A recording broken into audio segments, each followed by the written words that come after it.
Voices of Customer Experience podcast is brought to you by Worthix, the first and only self-adaptive survey for measuring customer experience. Discover your worth at worthix.com. Matt Dixon is the Chief Product and Research Officer at Tethr and former Executive Director of Strategic Research at CEB. Matt has become well known for his work in creating CES, the Customer Effort Score, a popular metric for measuring customer effort in CX, UX, and journey mapping. Matt Dixon has overseen dozens of original quantitative and qualitative research studies on all aspects of customer service strategies and sales productivity, and has presented these findings to hundreds of senior executives and management teams all around the world, including many Fortune 500 companies. His work has been featured in the Harvard Business Review and in his best-selling books, The Challenger Sale and The Effortless Experience. Hi, Matt. Thank you so much for being on. Hi, Mary. It's great to be here. Thanks for inviting me. Matt, you are best known for the work that you did with CEB, where you wrote the book, The Effortless Experience. Can you talk a little bit about that project and what that meant for your life and for your career? So the Effortless Experience, as you mentioned, is all the work that I did with my team at CEB into the impact of service interactions on customer loyalty. And it really provided kind of a different framework around customer experience. And so we'll talk more about that, I know, across the conversation here today. But in terms of my career and my life, I guess it was pretty exciting. I got my PhD in graduate school and I thought I wanted to be a professor. And then I decided I didn't want to have anything to do with academia, though my parents, I think, never felt like I fulfilled their vision of me as a professor until I wrote something and had it published. And so that was a great validation moment in my parents' eyes, I think. They never really understood what I did at CEB. They just knew I worked in Washington, D.C. for an organization that had a 3-letter kind of acronym name, and they thought I was a spy. But this helped show them that I actually was, contributing to society in some meaningful way. But I guess what I would say, all kidding aside, I think one interesting thing about Effortless Experience is if I think back to when we first started releasing this content to the world, there was actually an article we wrote in Harvard Business Review in 2010 called Stop Trying to Delight Your Customer. That's where we unveiled the customer effort score and this idea of reducing customer effort. And I can tell you at that time, and even up through 2013 when we published the book, and for several years after that, it felt like we were kind of like pushing a rock uphill. Like when I went to conferences, when I went to different events, when I talked to folks who produce podcasts like yourself or other content providers and have conversations about this, it felt like these concepts of effort reduction were really surprising to people. Fast forward now to 2018, soon to be 2019, and I can say, having hit the conference circuit with my new organization and being out there and talking about, advances in technology, it's so surprising to me to look at conference agendas now and see that almost every session on the agenda is about effortless experience or reducing customer effort or reducing friction points or making it easy or any variation of that theme or that idea, which I think is really gratifying, right? So the idea that we played some role in trying to help companies kind of get on the straight and narrow in terms of improving the experience they deliver to their customers is super gratifying. And to now see people using that terminology just as a way to talk about customer experience is really, really powerful, because it wasn't that way 5 years ago when we were out there trying to share this content with the world. Yeah, I think I addressed this. I brought it up when I approached you, and because all of a sudden your article for the HBR started popping up all over the place, and I wrote an article based on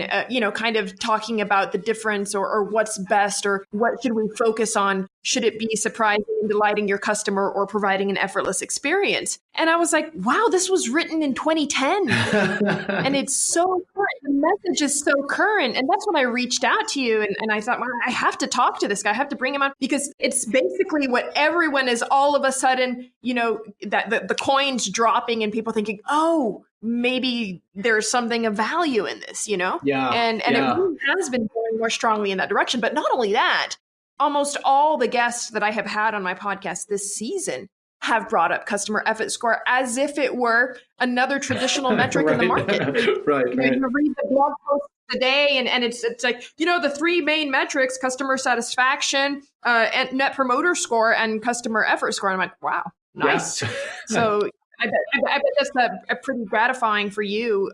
having come this far and seeing that kind of blow up, no? Yeah, it is. And it's pretty exciting to see and kind of humbling to think really an idea, certainly research backed, but an idea could have that kind of impact on a big market and a big industry. I think that, the reality is that big companies are slow to change. Mm-hmm. What I think big companies, now that they're out there talking about that, and certainly, as I said, I go to conferences, big contact center conferences, customer experience, leadership conferences, et cetera, and everyone's talking about customer effort score, customer effort reduction, and making it easy and all these things. I think that those companies, it took them a little bit of time to sort of get their heads around it, understand what it meant for their organizations, realize the economic impact it can have, not just on their businesses, but also the loyalty impact it can have on customers as well. And that takes some time. It's turning a big company is like a little bit like turning a battleship, right? You decide you want to turn, and then a long time later, the ship actually turns. I think in some respects, big companies are also put on their heels a bit by smaller, nimbler competitors. So if you think about,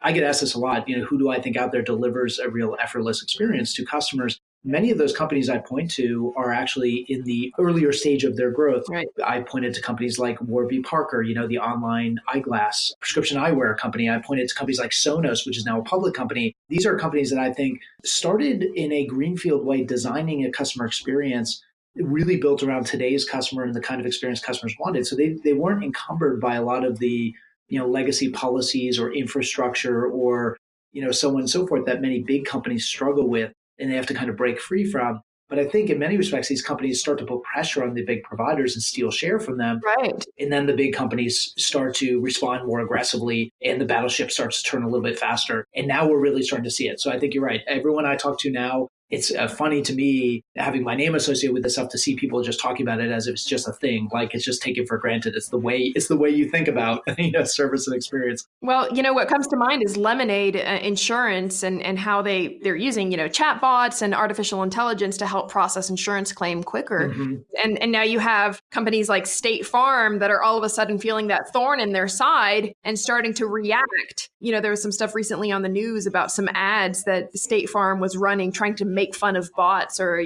make fun of it. And it really backfired. Yeah. But as you were speaking, I was thinking of something. Do you think maybe companies had to go full circle in the sense that they started back in 2010, they were maybe beginning to surprise and delight their customers and kind of build that into their processes, ultimately maybe reap not such positive results and then have to pivot into something else. And now they're coming around into the effortless experience? It's a great question. I've always thought there's this kind of funny disconnect. Ironically, we wrote an article like you don't about stop trying to delight your customers, and it's not about delight. It's or going above and beyond. And certainly in the beginning of the Effortless Experience book, we spent a lot of time kind of disproving or debunking that sort of conventional wisdom around the idea that customers want to be delighted. Now, I think the irony of that is that while many companies will put, leaders for a long time would put their hand on their heart, less so today, but profess their desire to go forth and delight their customers.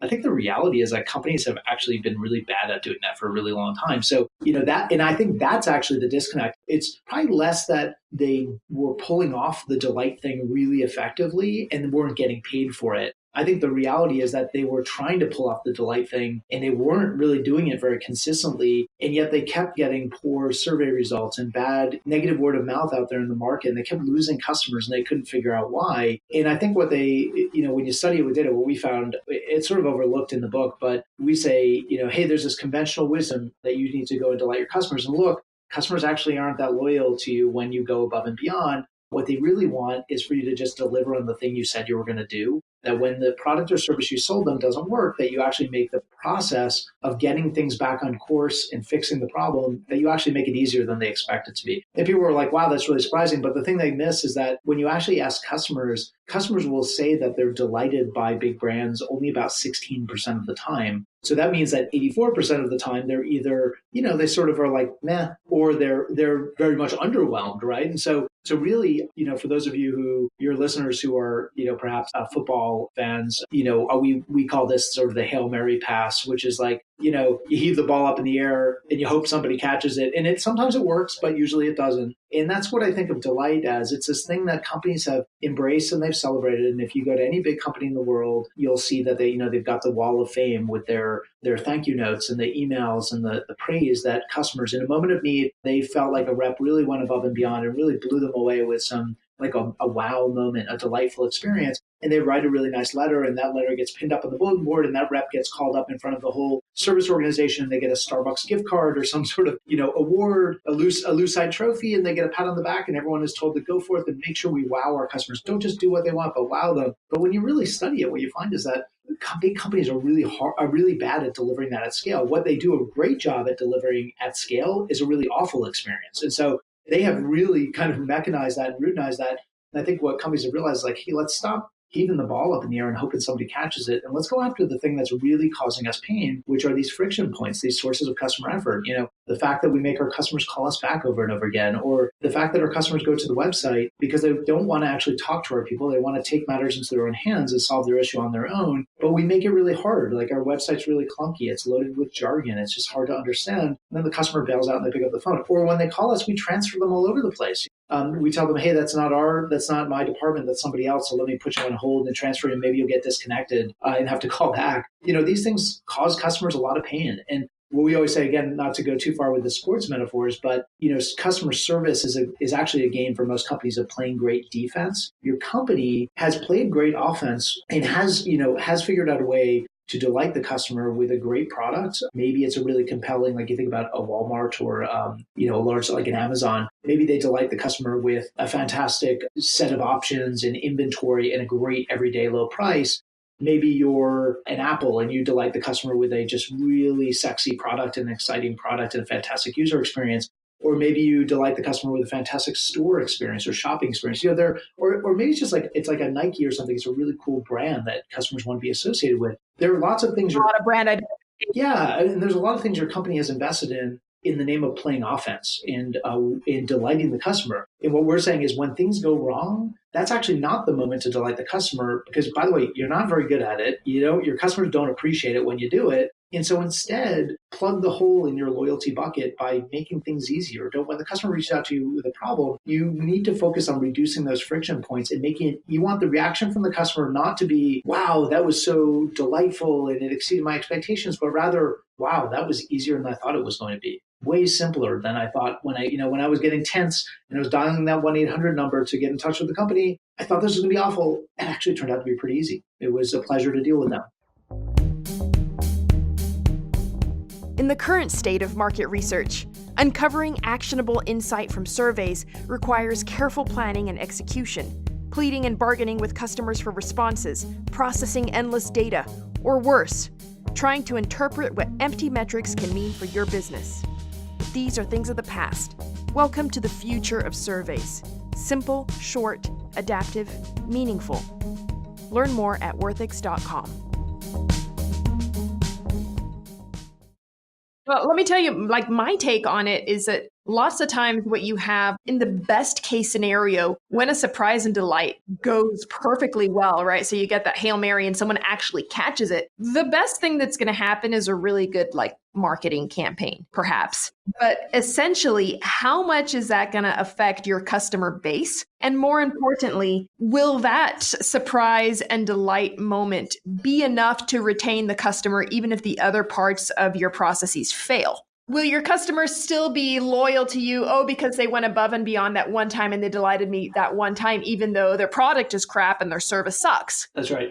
So we actually, I don't know if you remember this, but in the beginning of that HBR article, we started with kind of a rhetorical question, which was the idea of getting out a sheet of paper and naming the companies that you do business with strictly because of the delightful service moments that you've had when things have gone wrong, the company's just blown you away with service. And for most of us, we can think of a couple of companies. Oftentimes those are like the little mom and pop stores in our town or the restaurant that knows your name. And when they spilt that bowl of soup on you, they took your clothes to the cleaners and hand delivered it back to your house or whatever it is. But we can think of a couple of providers that we're loyal to because they've gone above and beyond. But then if you ask the opposite, which is list a set of companies that you will never do business with again, you'll never give them any of your money because they've somehow wronged you in the service experience. Most of us can generate a list that is a lot longer, right? It's the airline that lost your bag and didn't seem to care. It's the car rental company that didn't have, lost your reservation. It's the bank that made it really difficult for you to get a duplicative charge reimbursed, or the credit card that made it very hard for you to get reimbursed once your card number was stolen. But we remember those moments in a very visceral and powerful way. And what we found is, yes, you're 100% right. When those delightful moments happen, they make for great PR. They make for great advertising campaigns. But if you think about it for a moment, I think very few of us would say that we responded to any of those press releases or commercials or marketing campaigns by selecting those companies, because we're thinking, maybe I don't like their product or their pricing quite as much, but I know when something goes wrong, they'd be treated like a king or a queen. That rarely is the reason that we'll pick a service provider. But the opposite is really true, which is, again, we'll leave service providers or we'll leave companies when we feel like they've wronged us when it comes to the service experience. Absolutely. And you say that in your book, where you say that the human impulse to punish is much greater than the impulse to reward. That's right. And that's extremely true. Those rhetorical questions that you mentioned, I think that was the very first thing that really attracted me to this whole model. And I think it's amazing. But one thing that intrigues me about it is that I think that it's a great model to measure service, right? I mean, the book itself talks about how when it comes to products, when people have a good experience with the product, they'll actually promote it and recommend it, and there'll be word of mouth. And when the product isn't necessarily wonderful, there'll just be no action, kind of a neutral thing. Whereas with services, when you have a great experience, it's just and then when you have a bad experience, then it's the end of the world. Yeah, that's right. Right. So I understand that CES as a model works really well with services, but does it fit into product? Does it fit into retail? Does it fit into time well spent models, that are about providing a memorable experience? Yeah, it's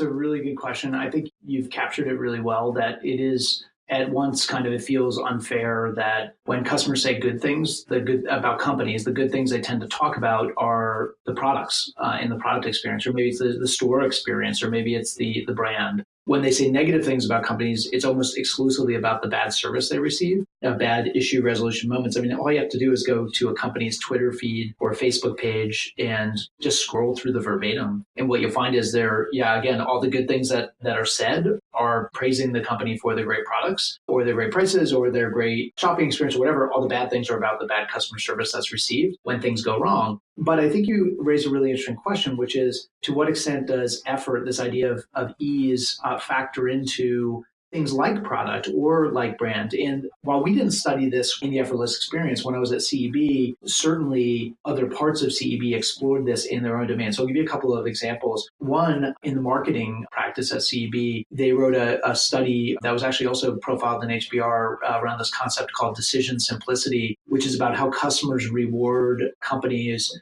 whose brand promise and purchase decision making, the content in the marketing collateral, the marketing content that they put out there to help customers, inform customers about their product and make decisions about their products, when they keep that simple, when they don't overwhelm the customer with choice. But certainly what they found was customers actually opt into marketing campaigns or respond more favorably to marketing campaigns that are easy to understand and that help make the decision-making process more simple. We found this also in the B2B sales practice that I led for a number of years. We found that best salespeople in a business-to-business selling environment, selling complex solutions, they actually are very prescriptive toward the customer. They guide the customer through the purchase journey. They make the buying experience easier than the customer expects. And the truth is that buying complex B2B services is a huge pain. It's painful for not just the salesperson, the supplier, it's painful for the customer as well. You think about all the people involved and all the processes and how long the sales cycles drag on. And then what happens once you buy the solution, you install it, and you realize it doesn't actually do what was promised, and there are problems and integration issues, and the customer support isn't what you expected, and you end up having purchase regret. But what we found is best salespeople are actually really good at making that buying experience easy by making the supplier easy to buy from and easy to do business with. And I think you and I can, while we've never studied this from a product perspective, I think if we think about the products the products we're loyal to in the marketplace, and Apple is a great example of that.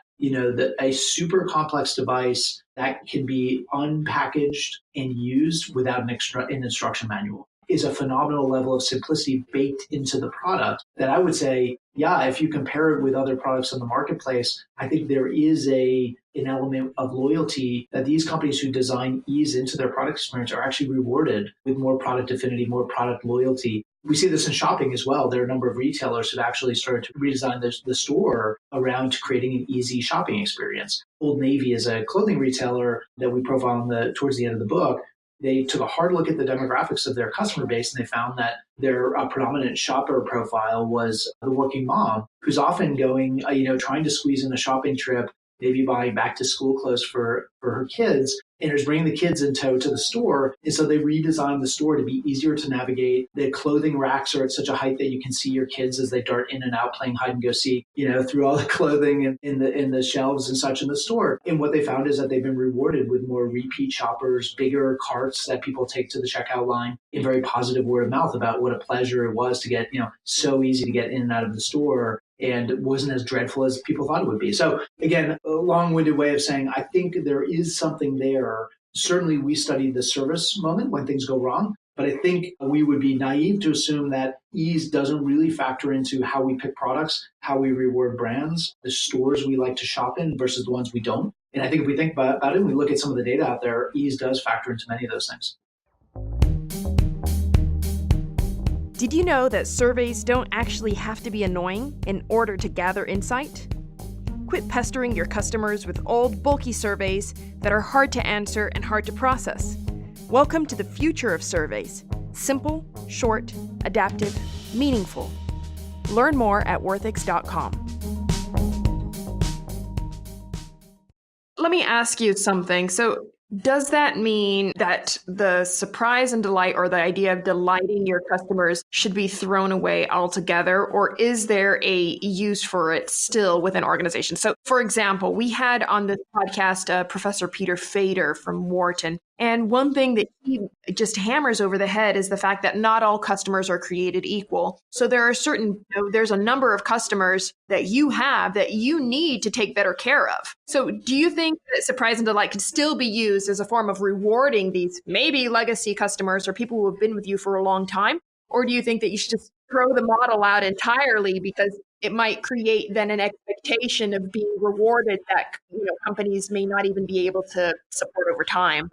Yeah, it's a great question. So at the highest level, what I'm always careful to say is the message is not that you should never delight your customers. The message instead is that you want to think very carefully about where you spend your delight dollars or your delight resources. And so in places where you do want to delight your customers is with a product that outperforms your competitors' products, or a brand that is cooler than your competitors' brands, or a shopping experience that is more compelling and more attractive to shoppers than your competitors' stores or your competitors' shopping experience. Those are great places to surprise and delight. But when things go wrong, again, what you want to do is focus on making it easy. Ironically, what I would actually say is those companies who deliver a painless, effortless service or issue resolution experience, in many ways, ironically, that actually is surprising and delightful to customers, that it is so easy. Because again, what our expectations are when we go into the service experience is that it's going to be awful. Like you said, you start practicing these scripts and these rebuttals and, how am I going to argue for X, Y, or Z? Because I know this company's not going to give it to me and they're going to make this a big, huge hassle, even though they shouldn't. Right.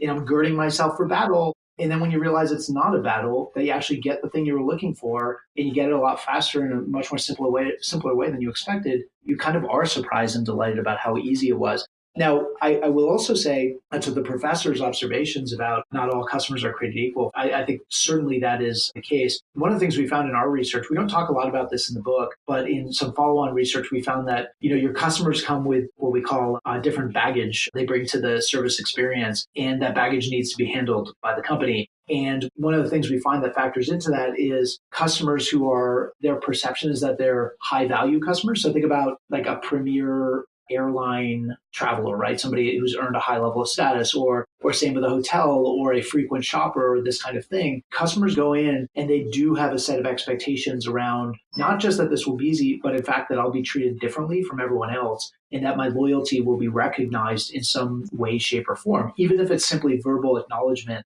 Certainly we've seen companies like United Airlines is a great example of this, was sort of losing on the NPS or the loyalty front, especially with some of the top tier flyers, until they introduced some very simple fixes, which is, one of the most simple ones is allowing some of their premier travelers to board earlier than everyone else, rather than having them queue up with folks who'd paid for the right to be in the first boarding group, but actually letting the premier travelers, the ones who spend tons of money and tons of time on their airplanes every year, board first, or simply thanking them on the flight, having the flight attendant with a seat map that shows where their premier flyers are seated, and thanking them by name for their loyalty, for being, a 1K member or a global services member or what have you, does a ton to just acknowledge that level of loyalty without having to spend a lot of money on it. I will say, to your point, you've got to be really careful about going above and beyond with customers in general. Now, if you put aside those high value, high loyalty, lifetime kind of members or clients, put them aside for a moment, and you think about just your rank and file customer, one of the real dangers of delighting customers is that you set an expectation that now the customer expects you to deliver on consistently. And then when they don't get it the next time around,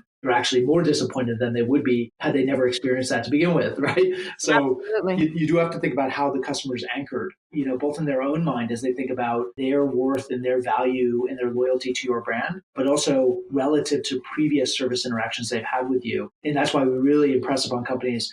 The thing you want to do is consistently deliver an easy experience when things go wrong. And with those high value customers, do a little bit more. And that can be as little as just thanking them for their long-term loyalty, for how long they've been a customer. Those little things go a long way with those high value customers. They feel like their loyalty is therefore recognized. They feel appreciated, even if they get the same exact service experience as everyone else. Well, wrapping up, I know that you've moved on from CEB and you're now at a company called Tethr. Yeah. But you continue to work with the whole idea of customer effort and customer success and customer experience. Tell us a little bit about the work that you're doing now. Yeah, so Tethr is an AI-based voice analytics company. So what that means in plain English is that we actually we help companies, companies around the world record their phone conversations with customers, and they, as we're told when we call into a call center, the call may be recorded for quality assurance or training purposes, sometimes for compliance reasons, right? If it's a financial services institution or a bank or an insurer, in some cases. Now, what we also know is that companies have lots of conversations with customers via chat or by their surveys or what have you, where customers are sharing feedback and there's a ton of insight that can be gleaned from these conversations. This is a fairly recent phenomenon that the technology now exists for companies to actually go and mine these recorded conversations at scale. So it used to be that companies would record all these phone calls and then they would have their quality assurance folks or their managers go through and listen to them with a checklist to see, and truthfully, how that ends up playing out is that companies will only listen to probably 1% at most of all the calls they ever record. And then ironically, companies then go out to try to understand their customers' wants, needs, and desires, the things that make them happy or sad with them or upset with them, by asking them to fill out surveys. And the irony there, of course, is that there's no more high effort experience for a customer who's already engaged in a long, drawn-out phone conversation with a service representative to then be asked afterward how that experience was. It's go listen to the recording of the hour-long phone conversation and debate I had with the service rep, and you'll understand all the friction points. So we're helping companies do that kind of at scale, basically taking an AI platform, basically teaching the machine to listen to all these phone calls and then extract insights from those phone calls or from those chat interactions or from those survey verbatims or emails. And what we find is that what's really interesting is most of the companies we work with, one of the primary things they're looking for are those friction points in the interaction, those sources of customer effort, whether that is trying to use this platform to find out how often customers are calling back and what is driving those repeat contacts, or what are customers saying in the phone conversation about what they tried but unsuccessfully tried on the website or on the app to self-serve on their issue that forced them to then pick up the phone, or what we can discern around levels of service and language techniques that representatives use to engineer the experience or to make the experience feel less painful or feel less effortful, if you will, for customers. So we're working with a lot of big companies around the world. We really focus on financial services, insurance, travel, leisure, cable, telecommunications as kind of the big verticals that we focus on, because those are the companies that generate the most call volume with customers, and really trying to help listen to all of their calls with this AI machine learning platform to try to find these sources of customer effort that we can then illuminate for leadership so they can go and do something about it and then remove those friction points from the service experience for their customers. I'd like to invite all our listeners to go and grab Matt's book, The Effortless Experience. I've read it myself, read it again last night before this podcast in preparation, and it's a great book. It's very easy to read. It's very easy to understand and implement. So I want to put that out there. And thank you, Matt, for being on here today and coming and sharing a bit of your wisdom with us. Is there any way that people can follow you or contact you if they want to continue the topic? Sure. Yeah, they can follow me on Twitter at Matthew X Dixon. That's my Twitter handle, or you can send me a LinkedIn invitation if you like to get connected. Or, of course, look us up at tethr.com. That's TETHR.com, and get in touch with me or any of our leaders here if you'd like to learn more about what we do or just talk effortless experience. I'd love to do that with any of your listeners. Great. Thanks so much, Matt. Okay. Thanks, Mary. Thank you for joining us on one more episode of Voices of Customer Experience. This podcast is hosted and produced by Mary Drumond, edited and co-produced by Nick Gomez and Steve Barry. This podcast was brought to you by Worthix. Discover your worth at worthix.com.